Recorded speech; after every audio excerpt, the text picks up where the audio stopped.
aujourd'hui, on va voir comment on va réaliser nos semis. Donc aujourd'hui, je vais faire des semis de tomates cœur de bœuf. Alors, pour faire des semis, il nous faut tout d'abord des godets. Donc ici, on va utiliser des godets en tourbe biodégradables. Donc l'avantage de ces godets, c'est qu'en fait, on va pouvoir les planter directement en pleine terre, une fois qu'on aura fait notre semis et que notre pousse aura grandi. Donc ces godets, voilà, ils nous permettent, on pourra directement les mettre comme ceci. Et ils vont automatiquement, tout seuls, se dégrader. Donc on a notre godet. On a notre terreau. Alors moi j'utilise un terreau, vous voyez le terreau, il est beaucoup plus foncé. Il nous faut une terre riche, assez fine. Il ne faut pas qu'il y ait des éléments grossiers qui pourraient en fait gêner le développement racinaire des semis. Donc voilà. Les petites choses blanches que l'on voit, c'est quoi? C'est de la permiculite en fait.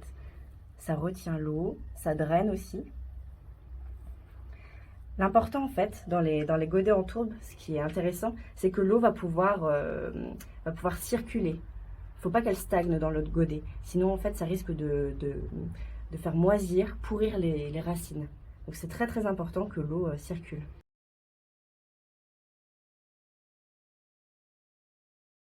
Donc on a une terre aérée, riche. On va pouvoir venir hop, remplir notre godet.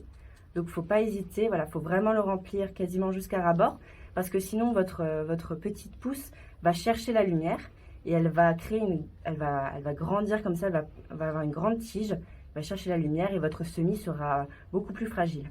Donc voilà, on a bien un petit peu tassé comme ça. Donc on le remplit vraiment jusqu'en haut? Oui, jusqu'en haut. Voilà, comme ceci. Donc le semis, ce qui est important, c'est la lumière, de l'humidité et de la chaleur. S'il y a tous ces éléments réunis, il n'y a aucun souci, vos semis partiront. Voilà.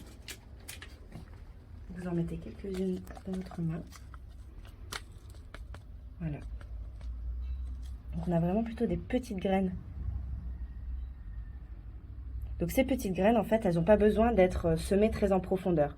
On va en prendre 2. Moi, j'en mets 2 par godet pour qu'elles aient vraiment de l'espace, pour pas qu'elles se gênent. Donc une ici, une là. Je vais venir légèrement les enfoncer, comme ceci, et les recouvrir délicatement d'un petit peu de terre.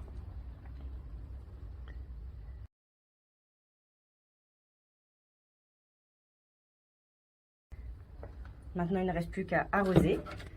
Donc il faut arroser doucement. C'est important que le godet soit toujours humide, que la surface soit toujours humide. Par contre, il ne faut pas du tout le submerger d'eau. Donc je vous conseille d'utiliser un petit vaporisateur, comme ceci, et de venir vaporiser doucement, en pluie fine, la surface de votre godet tous les jours. Voilà. La terre elle-même était bien humide déjà, oui, quand tu l'as mise? Oui, elle était plutôt humide. Mais vous pouvez faire aussi avec un terreau un peu plus sec. Ça pose pas de souci. Voilà. Et si le terreau est sec, on arrosera tout de même uniquement en surface avec oui. Ouais. Et vous pouvez aussi utiliser ceci. Donc doucement. En fait, il faut vraiment y aller doucement, sinon ça va bouger les graines. Ça va peut-être les enfoncer trop profondément ou les faire ressortir.